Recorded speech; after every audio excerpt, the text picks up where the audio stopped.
So ang ating pong message ngayong umaga, ito po ay actually naalala ko kasi yung kung doon po sa mga worker na nag-attend ng SILA, no? About kailan mo to, last month ba? Isa doon sa mga revelation ng Panginoon, ang sabi ng Lord kasi is obey. Amen. So, 'di ba? So, alam niyo po, tayo mga Kristiyano, tayo mga anak ng Diyos, tayo po ay niligtas.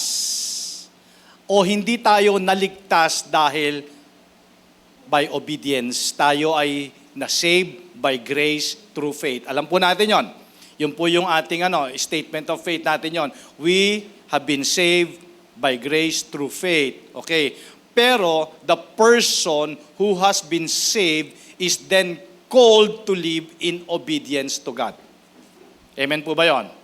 So, ibig sabihin, niligtas tayo ng Panginoon at tayo ang inaasahan ng Panginoon, tayong mga ligtas, tayong mga anak niya, ay tinawag niya din to live in obedience to God. Okay.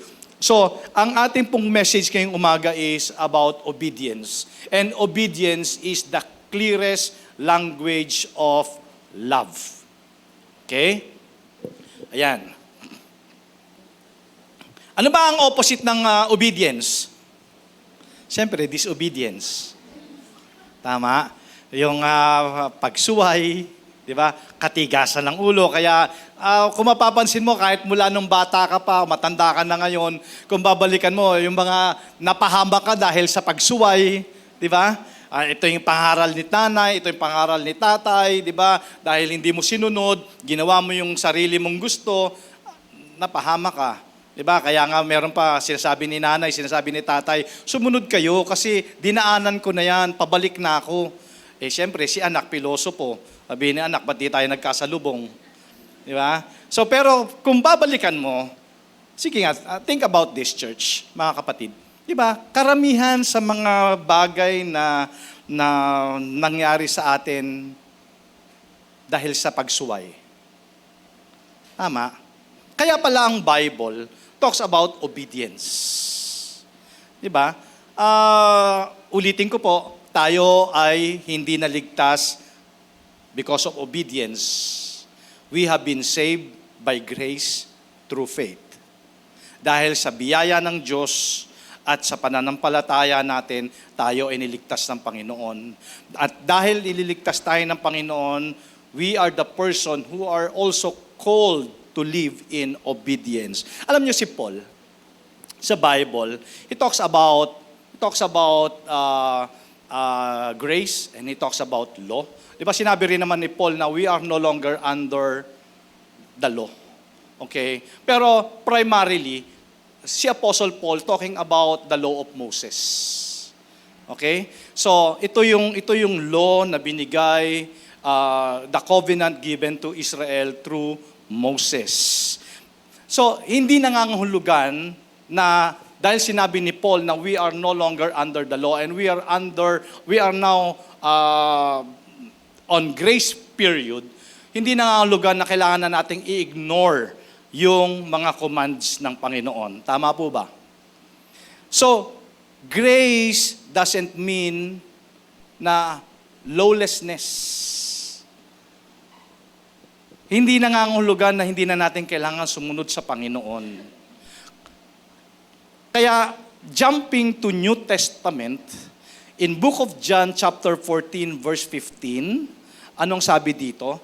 If you love me, kasi sabi nga natin kanina, ang title nito is Obedience, the clearest language of love.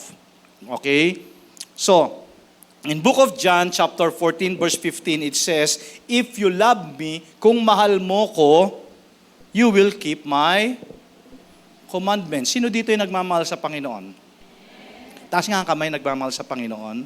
Ayan. So the clearest language of love is obedience. Kaya sabi ni John, if you love me, sabi ng Panginoon, sabi ni Jesus, if you love me, you will keep my commandments. Susunod tayo. Okay? So, therefore, the biblical truth, obedience is not a heavy burden. Kasi, sa totoo lang, madali kasing sumunod pagpabor sa atin. Diba? Madali sumunod pagka may pakinabang. Pero kaya pa rin ba nating sumunod kung hindi na pabor yung pinapasunod sa atin? As long as ang ipinasusunod sa atin ay tama. I'm talking about, siyempre, kailangan ang sinusunod natin is hindi tayo mapapasama, hindi tayo makakaagrabyado, ito ay makakabuti sa atin. Yun yung sinusunod natin. Siyempre, wala man tayo ibang reference kundi yung pinasusunod ng Panginoon sa atin. So, obedience is not a heavy burden. It is the clearest language of love and the safest path for our lives. Napaka-safe talaga pag tayo sumusunod eh. Kaya nga po ang question kanina, kaya mo pa rin bang sumunod kahit na hindi pabor sa'yo yung pinasusunod sa'yo? Okay, bigyan natin ng, kasi we'll go through lot of illustrations dito sa ating pong message ngayon. Say for example, mga youth, tingnan nyo mami, daddy, pansinin nyo. Sabi ko sa inyo, di ba, madali sumunod pag may pakinabang. Di ba? Ngayon, Sunday, yung mga youth, kanina ginigising nyo yan. Gising na, magcha-church tayo. Sino dito yung nanay, tatay na nahirapan gisingin si anak kanina? Yung mapuputol na yung ugat mo sa leeg ba? Gising na, magcha-church tayo, malilate tayo. Di ba? Diba? Hirap gisingin, di ba? Magcha-church tayo. Pero sabihin mo, anak, gising ka na, magcha-church tayo afternoon, bibili kita ng iPhone.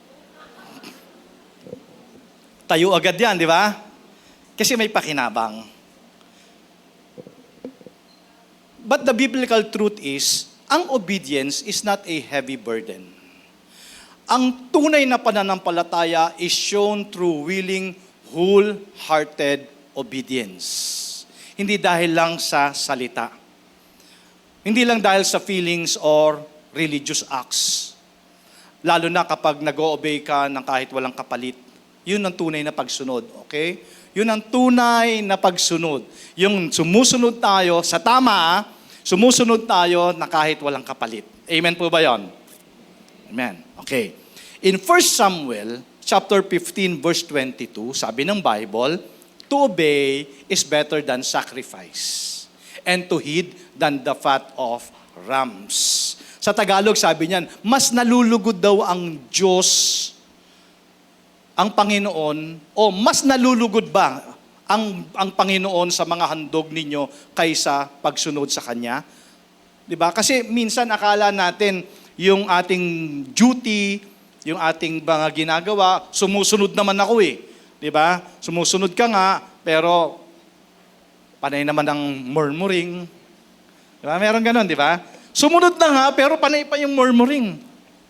Sumunod nga, pero sino naman dito yung yung bago sumunod puro reklamo? Meron? Hello, mga kabataan? Ngayon, tinitingnan kayo ng mga nanay nyo. Yung susunod din naman. Pero bago sumunod, ang daming reklamo. Di ba? Kaya sabi sa 1 Samuel 15:22, mas nalulugod ba ang Panginoon sa mga handog ninyo kaysa sa pagsunod sa Kanya? Ang pagsunod sa Panginoon, mas mabuti kaysa sa mga handog.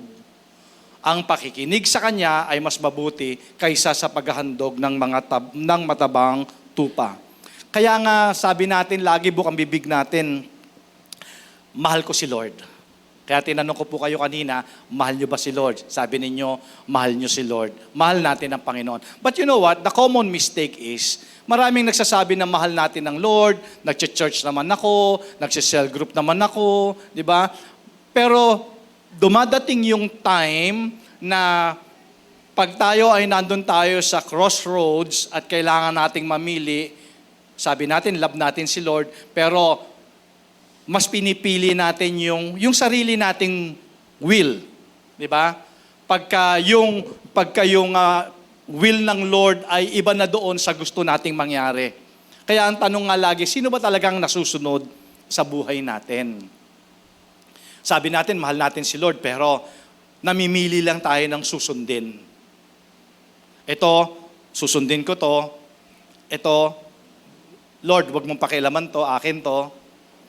Di ba? Now, sabi ko nga po sa inyo kanina, marami tayong mga illustrations. I'll give you first illustration dito sa sinasabi ko sa inyo na sabi natin, sino ba talaga nasusunod? Itong illustration na to, imagine yung merong ship at saka yung captain ng barko. Alam niyo po, ang ship, okay, or ang barko, ito po ay ginawa ito para mag-sail. Di ba? Purposely talaga, para talaga sa dagat ito. Okay, sa tubig talaga ito. A ship is built to sail. Okay. Pero, marireach lang nito yung destination niya kung siya ay susunod sa kapitan. Okay? So, no matter how strong, mapa-Titanic pa yan, o kahit anong napakaganda pa niyang ship na yan, kung hindi naman siya susunod sa kapitan, hindi siya makakarating doon sa pupuntahan niya. We are like that ship, at ang Diyos ang ating captain. Kaya, sino ba talaga ang nasusunod sa atin? Ang Diyos ba o namimili lang tayo ng susundin? So, point number 1 is, obedience is the proof of our love. Kasi lagi natin sinasabi, mahal ko ang Diyos, mahal ko ang Diyos. Pero sabi rin kasi sa John chapter 14 verse 15, if you love me, you will keep my commandments. Kung mahal mo ko, sabi ng Panginoon, susunod ka dun sa mga pinag-uutos ko. In John chapter 14 verse 21 says, whoever has my commandments and keeps them, he it is who loves me. And he who loves me will be loved by my Father, and I will love him and manifest myself to him. Now, nung pinag-aaralan ko itong sermon na to, then na-stuck ako dito sa manifest. Alam nyo, napakarami natin mga requests, ang dami natin mga prayers, gusto natin answered prayers, gusto natin mag-manifest kaagad. Pero ang problema, gusto natin ng manifestation, pero ayaw naman nating sumunod dun sa proseso. Ayaw naman nating sumunod sa Panginoon. Gusto lang talaga natin yung gifts, pero ayaw natin talaga yung giver. Diba? Gusto natin blessing, pero ayaw natin yung blessor. Kasi sabi dito, and he who loves me will be loved by my Father, and I will love him and manifest.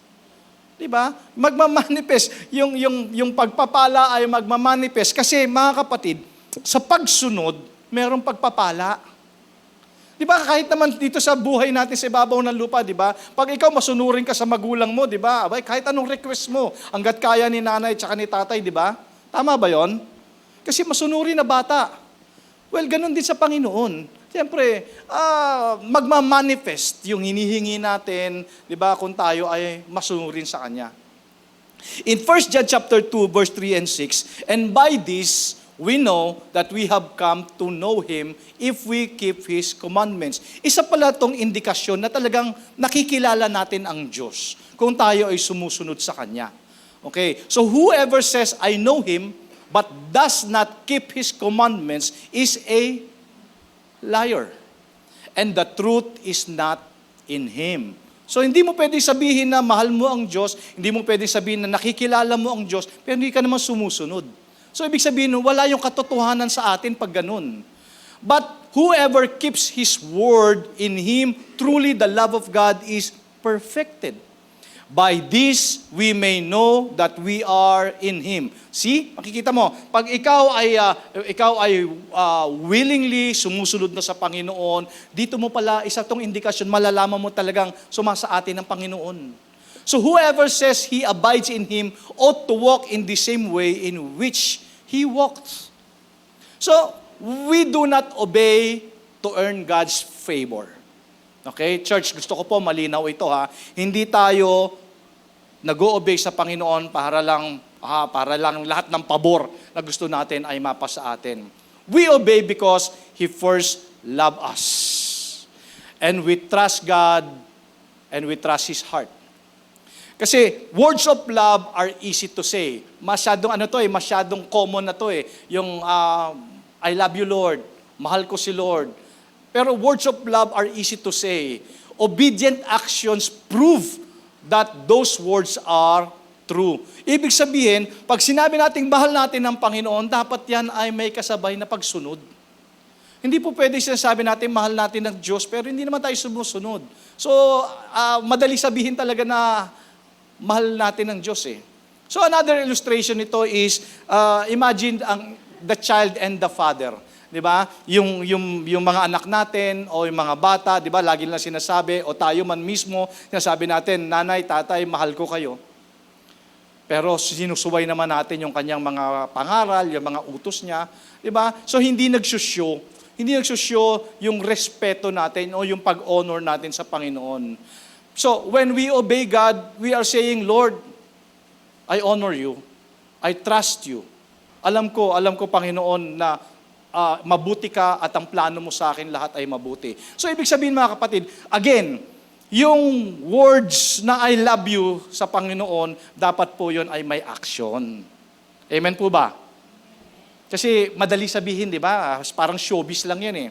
I love you fans, di ba? I love you all. Naririnig nyo yung mga celebrities, di ba? I love you, I love you, I love you. Pero parang ano lang, di ba? Parang byword lang. Pero nandito ba talaga yon? So, church, i-check po natin yung life natin today. Yung bang mga choices natin nagmamatch the words you say to God? Di ba? Alam nyo, ang life natin full of choices. Paggising mo pa lang sa umaga, punong-puno na to ng mga choices. Punong-puno na tayo ng mga desisyon na gagawin. Maybe you're unaware, pero punong-puno tayo ng choices. Paggising mo sa umaga, magdidesisyon ka na, ibubukas ko ba yung mata ko? Diba? Ano bang pang itatapak ko, kaliwa o kanan? Diba? You may not be aware, pero life full of choices talaga. Diba? So sabi nga, i-check natin yung choices natin. Nagmamatch ba yan doon sa sinasabi ng Lord sa atin? Kaya nga sabi ko, dapat importante na meron tayong presence of mind. Presence of mind. Anong sabi ng 1 Corinthians chapter 10:31? Whatever you do, do it all for the glory of God. So, yung mga desisyon ba na ginagawa ko, bago ako magdesisyon ng isang bagay, maliit man o malaki, dapat isipin natin, pag dinesisyonan ko ba to, magbibigay ba ito ng glory sa Diyos? Pag ginawa ko ba to, mabibigyan ko ba ng kaluguran ng Panginoon? Diba? Check natin yung choices natin, mga kapatid. Check natin yung decisions natin. Kung yan ay hindi magbibigay ng glory sa Panginoon, mas maganda wag na natin gawin. Kasi sabi ng Lord, whatever you do, do it all for the glory of God. So, minsan, matigas talaga ulo natin. Mas pinipili natin yung sarili nating mga desisyon. Sabi ko nga, minsan, pag hindi na yung will ng Lord ay hindi nagmamatch dun sa will natin, alin ang masusunod? Siyempre, pipiliin natin dapat yung will ng Panginoon. Kasi sabi nga, whatever you do, whether you eat or drink, do it all for the glory of God. Alam nyo, napakagandang ano yan, napakagandang parang, tawag dito, basihan natin whenever nagagawa tayo ng desisyon sa life natin. Pag ginawa ko ba to, mabibigyan ko ba ng glory si Lord? Kung hindi ko mabibigyan ng glory ang Lord, huwag ko nang gawin. Pero kung mabibigyan ko ng glory ang Lord dito sa gagawin ko na to, then continue, pagandahin mo pa. Okay? So, ano yung sabi natin kanina, point number 1 natin is, obedience is the proof of our love. Totoo po yun. It's the clearest language. Kahit po sa buhay na to, mga anak, di ba, may papakita mo na mahal mo ang iyong mga magulang kung ikaw ay sumusunod. How much more kay Lord? Di ba? Proof of love yan eh, kaya tayo sumusunod. Then wala namang ipasusunod na masama sa atin eh. By nature, di ba? By nature talagang ang magulang walang ipasusunod na mali sa anak. Di ba? Nga lang, kung babalikan mo yung life mo, tayo na mga adult na, no? Kung babalikan natin yung mga nakaraan natin, sabi natin, okay, anyway, charge to experience. At least na-experience ko. Pero ang root noon, kaya tayo nag-fall, kaya tayo nagkasala, kaya na-experience natin yung mga consequences, kasi nga dahil tayo ay hindi sumunod. Tama? Pero dahil sa pagsunod naman, may pagpapala. So point number 2 is, obedience is better than any sacrifice. Bakit nababasa natin sa Bible to? Diba? Ulitin natin, sabi dito, has the Lord as great delight in burnt offerings and sacrifice. Mas nalulugod ba ang Diyos? Di ba? Tanong to eh. Mas nalulugod ba? Mas nasasayahan ba? O mas gusto ba ng Lord na magsakripisyo kayo kaysa sumunod? Behold, to obey is better than sacrifice, and to listen than the fat of rams. Sa totoo lang, mga kapatid, kasi ang Diyos naman talaga ang may-ari ng lahat eh. Kung ano yung meron ka, kung ano yung meron ako, yan po ay galing sa Diyos. Amen ba yon? Ina-acknowledge ba natin yon? Na lahat ng meron tayo galing sa Diyos yan eh. Diba? At ito, this is a very strong statement. Kung ano yung meron ka at nawala, hindi po yan binawi ng Diyos. Kasi ang Diyos pag nagbigay, hindi nang babawi. Pero nawawala yan dahil ninanakaw ng demonyo. Amen. Ang Diyos pag nagbigay, hindi binabawi. Kasi minsan ganun yung doktrina natin eh. Ay, binawi ng Diyos yung ano ko, yung binigay niyang gift sa akin. No, hindi po na mabawi ang Diyos. Pag binigay ng Lord sa iyo yung blessing na yan, sa iyo yan. Nga lang, nawawala yan dahil binibigyan natin ng pagkakataon ang enemy na nakawin sa atin yun. Imagine, or remember, John 10:10, the devil comes only to steal, to kill, and to destroy. Okay, dito po sa konteksto ng ating passage ngayong umaga, again, in 1 Samuel 15:22, sabi ng Bible, mas nalulugod ba ang Panginoon sa mga handog ninyo kaysa sa pagsunod sa Kanya? Mas gusto ba ng Lord yung mga gifts ninyo? Mas gusto ba ng Lord yung service ninyo? Or religious rituals? If your heart is not willing to follow Him, kasi baka mamaya, duty na lang yung ginagawa natin. Nakasanayan na lang pala. Diba? Ganun na lang, wala na yung heart natin. So, therefore, partial obedience is still disobedience. Kung sumunod ka nga, pero hindi naman buo yung puso mo, disobedience pa rin yun. Eh, yung delaying obedience is still disobedience. Ito, ano to eh, yung panahon natin ngayon, nung panahon namin, hindi masyadong uso to eh. Yung pag inuutusan mo yung anak mo, di ba? Kami noon, pag inuutusan kami noon, sunod agad. Kasi pag hindi kami sumunod, batok. Ngayon, pagka inutusan mo ang anak mo, wait lang. O, tama ba mga nanay? Tatay, madalas mo nyo ba naririnig yung wait lang? Hello? Nanay, tatay, tama po ba? Ayan. Anak, ano po nga to? Wait lang. Diba? Wait lang. Tapos para pa silang mga paniki, bat ako. Tama? So, yung palang delaying obedience is still disobedience. Susunod din naman. Nga lang, delayed. Hello? O ayan pag inutusan ni mami at daddy sunod agad. Kasi yung pagsunod na yun, pruweba yun na mahal nyo sila. At ganun din sa Panginoon. Proof of love yun yung sumunod tayo. Okay, wala na may pasusunod na mali sa atin Amen. Kaya lang minsan parang parang paniki, no? Bat ako. Tapos sabi, para daw baka naman, mami, pengeng Bigyan natin illustration. Okay. Remember, kasi sabi nga dito sa text natin, di ba? Mas manalulugod ba ang Diyos sa kaloob kaysa sa pagsunod? You remember the story of King Saul? Si King Saul, di ba? Ang bilin sa kanya ng Diyos, destroy everything. Kasi meron silang kinonquer di ba? That time, meron silang kinonquer. Ngayon, ang utos ng Diyos, okay, wala kayong ititira, i-destroy nyo lahat. Okay? Pero anong ginawa ni King Saul? Ginawa niya, itinabi niya yung best sheep and cattle. Pero ito yung tinatawag na doing the right thing on the wrong way. Alam niyo ba yon? Yung parang Robin Hood no? Doing the right thing, mali nga lang yung paraan. Ang gusto ni King Saul, itabi para i-offer niya naman sa Diyos. Pero hindi nga yun Di ba sabi nga ng Panginoon, ano ba ang mas importante? Yung gifts mo, o yung service mo, yung kaloob mo, o yung pagsunod? Di ba? Tama naman, gusto niya. So nung kinonquer nila yung kanilang kalaban, ikinip niya yung mga best sheep and best cattle. Sabi niya kasi i-offer ko to kay Lord. Pero ang instruction sa kanya ng Lord, no, destroy everything. Sama, di ba? Tama naman yung intensyon niya. Tama yung intensyon. Mag-o-offer ako kay Lord. So that's what we call doing the right thing on the wrong way. Sabi ng Lord destroy lahat. So ano nangyari kay King Saul? Di ba? Nawala yung kanyang pagkahari. Inalis yung kanyang anointing. Kasi church, you can give much money sa church. You can give much more of your time to the church. But if you refuse sa mga pinag-uutos ng Panginoon, like what?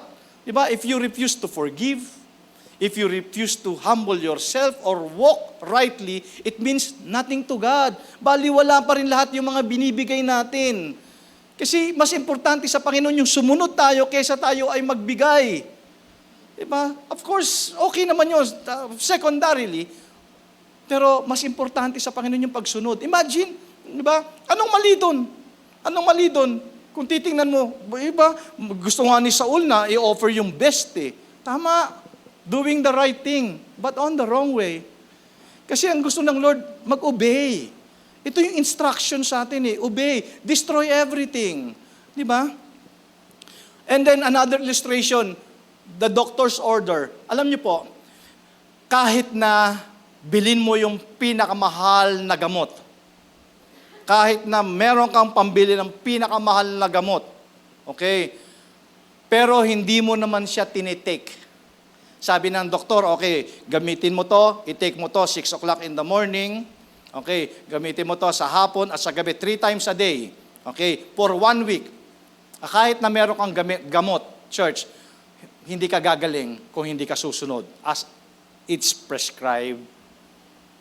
And ganun din po, yung God's commandments are our medicine. Obeying them is what heals and protects us. Amen po ba doon? Di ba? Kahit na, sabi nga, di ba? Kahit na meron kang waterbed, kung hindi ka naman makatulog.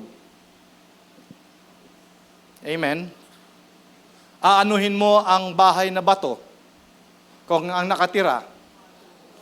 Kayo nagsabi niyan. Gwapo ba? Kwago. Amen. So, church, stop making excuses. Na lagi na lang natin hino-hold back some parts sa life natin. Di ba? Nagiging selective obedience ba? Di ba? Ito lang, okay, pag binasa mo yung Bible, ito, akin to, blessing. Sabi ng Lord, forgive. Hindi akin to. Sabi ng Bible, ito, akin to. Selective obedience ka Full obedience is what honors God. Diba? Yung pagsunod talaga sa Panginoon talaga, yun talaga ang nagbibigay ng kaluguran sa Kanya. And this leads to point number 3. Obedience means acting on the Word, not just hearing it. Parang today. Diba? Basahin natin. James chapter 1, 22 to 25. But be doers of the Word, and not hearers only. Ang dami na nating seminar. Ilang Sundays, meron na ba sa inyo dito na kung meron ka ng 5 years, 10 years, 15, 20 years, pabalik-balik ka dito ng linggo, nakikinig ka ng preaching, di ba? Ng sermon. At hindi lang yun, pagka during weekdays, nakikinig ka pa ng mga podcast, di ba? Or umaattend ka ng mga conferences, di ba? Puro mga naririnig mo mga word of God, di ba? Pero sabi dito, dapat hindi lang tayo nakikinig. Dapat ipinamumuhay natin. But be doers of the word and not hearers only, deceiving yourselves. Otherwise, niloloko lang daw natin sarili natin. Di ba? Ang dami mo nang narinig. Ang dami-dami mo nang alam. Di ba? Hindi mo na kailangan si Google. Ikaw mismo, ang dami mo nang alam. Ang kulang na lang, application. Amen. For if anyone is a hearer of the word and not a doer, he is like a man who looks intently at his natural face in a mirror. Especially mga girls, kasi kami mga lalaki, di nga kami nagdadala ng suklay Sino dito nagdadala ng suklay? Kasi nung bata kami, sabi ganon, hindi ka daw pogi pag meron ka dalang suklay. Kaya nasanay kami hindi magdala ng suklay Okay? So itong passage na to, naalala ko yung mga kababaihan. Ang tagal sa salamin yan. Tama? Ang tagal sa salamin, talagang parang may magnet yung salamin, no? Hindi naman lahat, pero karamihan. Pero sabi dito, pag ikaw daw ay hearer ng word at hindi ka doer, para kang yung tao na tumingin sa salamin at hindi mo na naalala yung itsura mo. Diba? Pero diba, dahil sa tagal mo sa salamin, alalang-alala mo na, diba? Alalang-alala mo kung saan nagkakaroon na ako dito ng may pekas na dito. Diba? Nangingitim na yung yung, tawag sa mga ganito? Diba? Ang tagal niyan. Minsan nakakainip talaga. Minsan nga, sabi ko, ba't ganun, no? Pag sila yung inaantay mo, punong-puno ka ng pasensya. Pero ikaw, malate ka lang ng 2 minutes, galit sila. Mga lalaki, tama ba yon? Amen. Pero sabi ko, nakakatawa yung sa Bible. Sabi ko nun, he is like a man who looks intently at his natural face in a mirror. For he looks at himself and goes away and at once forgets what he was like. Meron bang ganon? Yung tumingin ka sa salamin, tapos nakalimutan mo na itsura mo? Parang raw yan parang nakakita na kayo ng glass na pagka hiningahan mo, di ba, meron siyang nagkaroon ng, tawag doon? Mist? In fact, di ba, biglang nawawala. Parang ganun daw. But the one who looks into the perfect law. Ayan na, talagang nagkakaroon ka na, minamagnify mo talaga yung salita ng Diyos talaga. Di ba? The law of liberty and perseveres, being no hearer who forgets but a doer who acts, he will be blessed in his doing. See? Talagang pinag-aaralan mo talaga yung salita ng Panginoon, paano mo to ma-apply sa sarili mo. By the way, church, sa Word of God, ang application nito, personal. Huwag tayo magbasa na talagang intently, si sister to. Diba? Si brother to. Ganon, di ba? Hindi Hello? Walang ganon magbabasa ng Bible talagang hanap ka talaga ChatGPT. Ipakita mo sa akin kung ano tong si sister.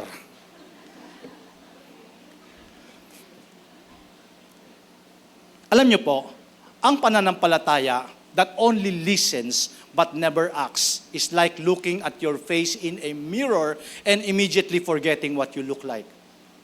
Hindi raw po pananampalataya yon kung hindi natin isinasagawa. In Luke chapter 6, 46-49, sabi dito, why do you call me Lord, Lord, and not do what I tell you? Ito na yung sinasabi natin, di ba? Sabi natin, Lord, I love you. Tapos, Lord, Lord, Lord. Sabi dito, bakit nyo tinatawag akong Lord? Hindi ba kayo sumusunod sa sinasabi ko?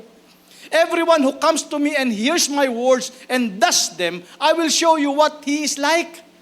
Yon, ito na. Sabi dito, okay, so I will show you what he is like. He is like a man building a house. Siya po ay naghukay ng malalim and then laid the foundation on the rock. And when a flood arose, the stream broke against that house and could not shake it because it had been well built. So dito pinakita dito, merong 2 builder, mga kapatid. So sabi dito, yung una, yung foundation niya, yung salita ng Diyos. Okay, so kahit anong bagyo ang dumating, ito may paparating na naman tayong bagyo, di ba? Literally, may bagyo na naman paparating. Pero yung bagyo ng buhay, sabi dito, pag ang pundasyon mo talaga, isinasagawa mo, yung mga napapakinggan mo, yung salita ng Diyos, kahit anong bagyo, kahit anong signal yan, hindi ka matitinag niyan. Amen? Yan ang sabi ng Bible And then the other one, but the one who hears, ang tanong dito, sino ka dito? The one who hears, pareho silang nakinig, and does not do them is like a man who built a house on the ground without a foundation. Meron ba dito? May mga engineer dito, di ba? Meron ba nagpatayo ng bahay sa inyo na okay na yan, para makatipid ako, wala ng pundasyon. Di ba? Meron bang ganon? Diba? Kahit wala ng pundasyon, Brad, nagtitipid ako So sa buhay natin, ganon din. Pag hindi matibay ang pundasyon, pag may dumating na unos ng buhay, kahit na ano lang yan, kahit na signal number 1 lang, babagsak yan. When the stream broke against it, immediately it fell, and the ruin of that house was great. Di ba? So again, pinakita dito, 2 builders. Pareho silang nakarinig ng preaching ngayong umaga. Okay. Yung isa, built his house on the rock. Ibig sabihin, nag-obey siya, doer siya ng word. And the other, nagtayo naman siya ng bahay, walang pundasyon, sa ibabaw pa ng sand. Nakinig, pero hindi naman niya isinabuhay. When the storm came, only the obedient one stood firm. The storms of life will come to everyone. Hindi po natin, if you're living today, nabubuhay ka pa ngayon, masasabi mo na totoo to, na talagang storm talaga ng buhay ay dumadating. Amen? Only obedience to God's word will keep you standing. Tapikin mo yung katabi mo, sabi mo sa kanya, napakarami ko ng pinagdaanan. Pero purihin ang Diyos, nandirito pa rin ako. Amen? You know why? Kasi matibay ang pundasyon mo, walang iba kundi ang Panginoon. Sa totoo lang, ang dami ng sumubok na sirain ka.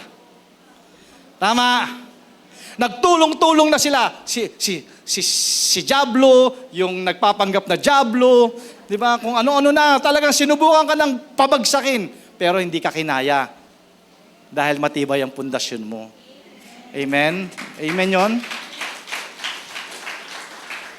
Kasi alam nyo po, sabi natin kanina, madali kasi sumunod pagka may pakinabang.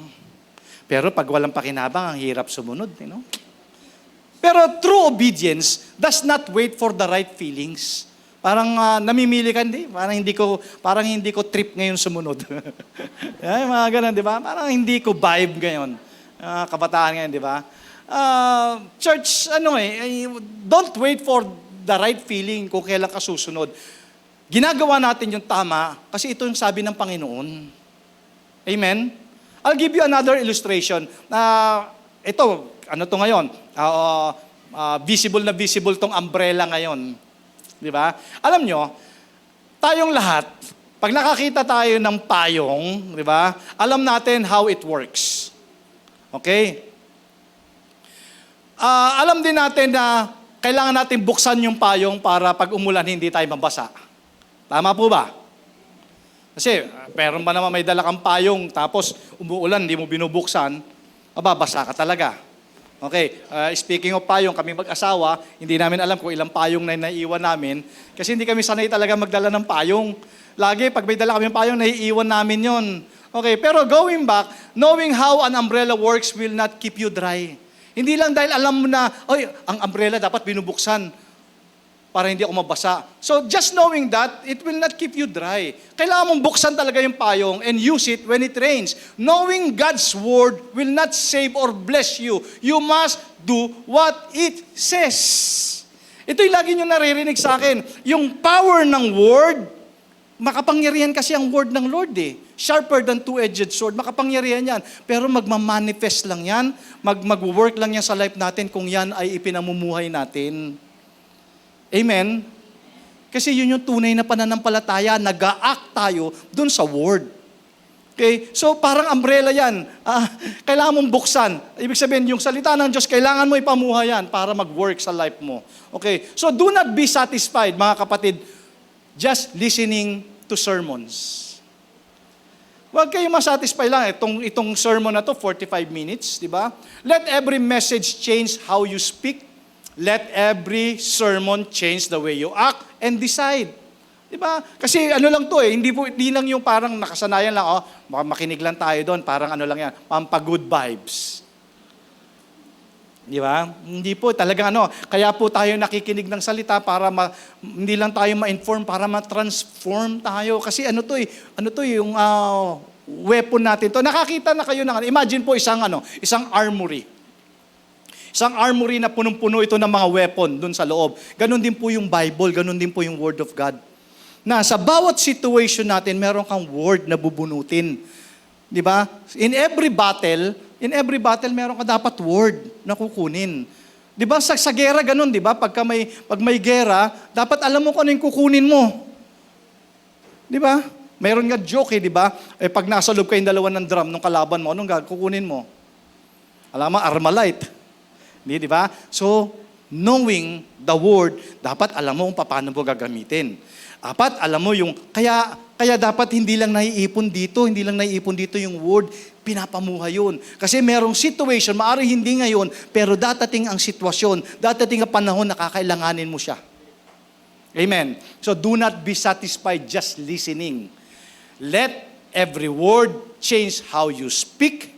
Let every word change how you act and decide. Okay? And this leads to the last point. Obedience brings true blessings and peace. Tingnan natin ang sabi ng Deuteronomy 28:1 and 2. And if you faithfully obey the voice of the Lord your God, being careful to, tingnan nyo i-underline nyo po sa mga Bible ninyo sabi dito, being careful to do. Okay, hindi lang pinakinggan.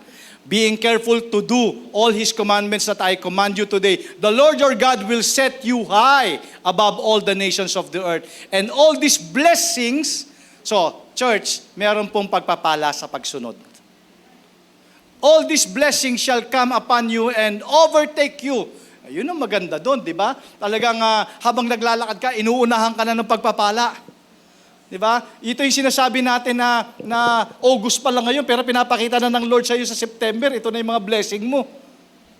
Ito yung sinasabi ng, it will overtake you. Di ba? If you obey the voice of the Lord, your God. Amen po ba na mayroong pagpapala sa pagsunod? Amen. Hallelujah. John 13:17. If you know these things, di ba? Blessed are you if you do them. Hindi lang talaga nakikinig Hindi lang pakikinig mga kapatid, talagang ipamumuhay talaga natin. At yun po ay may kalakip na pagpapala sa Panginoon. Isaiah 1:19, if you are willing and obedient, you shall eat the good of the land. Hallelujah. So obedience does not always mean an easy life. Sa totoo lang, mas madali sabihin kesa sumunod. But it always means God's protection, guidance, and approval. Huwag natin isipin na pagsunod sa Diyos ay burden. Pero hindi rin naman ito always mean an easy life. Pero merong pagpapala sa pagsunod. Because the happiest and most peaceful believers are not those who do whatever they want. Kasi may mga Kristiyanong ganun yung parang walang lordship sa kanya Diba? Gagawin ko pa rin kung ano yung gusto ko. Pero ang pinakamasaya pala na anak ng Diyos ay yung sumusunod sa Panginoon closely. Another illustration for this, imagine yung train na nasa track. Ang train, magraran lang yan smoothly and safely when it stays on the rails. Parang buhay natin yan. Diba? Nakasakay na kayo ng train, diba? Habang nandoon yun sa track, smooth yan and safe. But if it leaves the tracks and to go wherever it pleases, it will crash. Pag lumabas yan doon sa track, di ba? Parang umbrella ulit pag umulan. Protection sa ulan. Pero subukan mong alisin yung umbrella, mababasa ka. Ganon din po yung illustration na to, mga kapatid. God's commands are not changed. They are the rails that keep us safe and moving toward His purpose. You remember Abraham? Ako, pagdating sa obedience, isa sa mga inspiration ko si Abraham Pag binasa mo yung story ni Abraham, si Abraham, inutusan siya ng Diyos Sabi niya, leave your country. Diba? And go to a place na kung saan sasabihin ko sa iyo, yung the land of Canaan, diba? Alam niyo ba si Abraham, sumunod siya kahit hindi niya alam kung ano yung meron doon? Meron ba sa ating ganito rito? Yung susunod muna ako bago ako magtanong. Nga lang, ngayon kasi reklamo muna bago sumunod di ba? Tanong muna, meron ba ako dyan? May pakinabang ba ako dyan? Ilan ba sa akin dyan? Abraham left his home not knowing where he would go, simply because God said so. Because he obeyed, he became the father of faith and received God's greatest promises. So brothers and sisters, when you obey, you place yourself in the very center of God's will. And that is the safest place to be. Yun pa rin talaga. Pero ang question, sino ba talaga nasusunod sa buhay mo? Because obedience proves we truly love God. It is worth more than any gift or sacrifice. It means doing what He says, not just listening. It leads to true safety, peace, and blessing. So wag natin hintayin mga kapatid na maganda yung pakiramdam natin bago sumunod. Obey now. Trust. At hintayin natin mag-manifest yung results. Kasi God is faithful. Meron pong pagpapala talaga sa pagsunod. Kaya nga sabi sa 1 Samuel 15:22, gusto ko pong ibalik sa inyo, to obey is better than sacrifice. Kasi baka mamaya, ginagawa na lang pala natin itong mga bagay-bagay dahil gusto na lang nating gawin. Hindi na ito yung gustong gawin ng Lord sa atin. Before I end, when I was growing up, as a pastor, bilang isang Kristiyano din, may mga questions din ako May mga questions din ako. Minsan, ito yung sinasabi ko na to obey is better than sacrifice. Minsan, biniblame natin ng Lord sa ginagawa natin. Di ba? Yung sabi natin, Lord, nagsiserve naman ako sa iyo. Lord, lagi naman akong nasa church. Lord, ginagawa ko naman ito para sa iyo. Well, sabi ko, tama naman lahat. Wala namang mali doon. Nagsiserve, nandito naman, di ba? Pero Lord, bakit delayed yung blessing ko? Bakit wala pa rin yung pinagpipray ko? And then, dumating na yung point na sinisisi na natin ng Diyos. Lord, bakit ganun? Akala ko ba faithful ka? Akala ko ba, Lord, pagka ginawa ko to, nagbigay ako ng ganito. Alam mo, isang beses, ang sagot sa akin ng Lord, anak, natutuwa naman ako doon sa ginagawa mo. Nagsiserve ka, nagbibigay ka, ginagawa mo to. Pero umabot ka na sa biniblame mo na ako. Ang tanong ko naman sa iyo is, bago mo ako sisihin, sigurado ka ba na yan ang pinapagawa ko sa iyo? Church, think about that. Are you sure na yung ginagawa ninyo, yan ang pinapagawa ng Lord? Baka naman hindi yan ang pinapagawa to the point na biniblame na natin ng Lord. Because there was a story in the Bible doing the right thing, pero hindi pinayagan ng Diyos. Remember si King David? Si King David, di ba? Gusto niya na siya ang gumawa ng temple para sa Panginoon. And what's wrong with that? Gusto mo nga magpatayo ng simbahan para kay Lord eh. Di ba? Gusto gumawa ni David ng temple, pero hindi siya pinayagan ng Diyos. Sabi niya, hindi ikaw, David, doon sa anak mong si Solomon. So ano yung message nito? Minsan, mga kapatid, meron tayong ginagawa, umaabot tayo doon sa point na nahihirapan tayo na nagiging burden na yung ginagawa natin hanggang sa biniblame na natin ng Lord. Ang question is, yan ba yung pinapagawa ng Lord sa'yo? Tanungin mo nga yung katabi mo, sabi mo sa kanya, yan ba yung pinapagawa ng Lord sa'yo? O baka naman ikaw lang ang may gusto niyan. Kaya kita mo hanggang ngayon, hindi nagmamanifest. Kasi you're hardening your heart.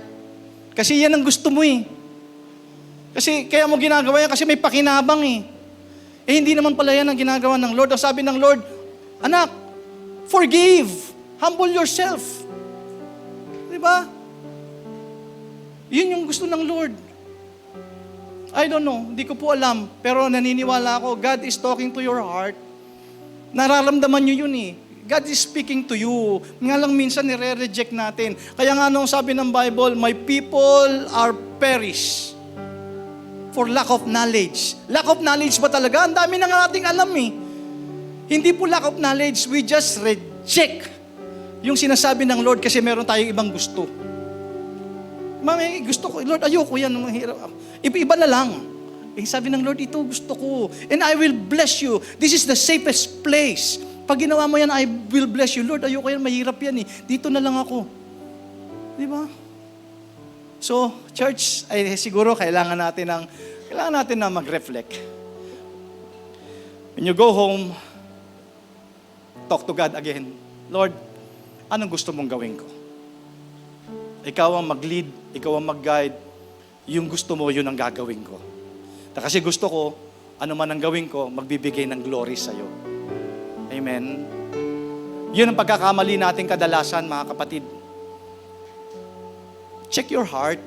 Kasi baka mamaya, ikaw lang pala ang may gusto. Ikaw lang may gusto niyan, sabi ng Lord.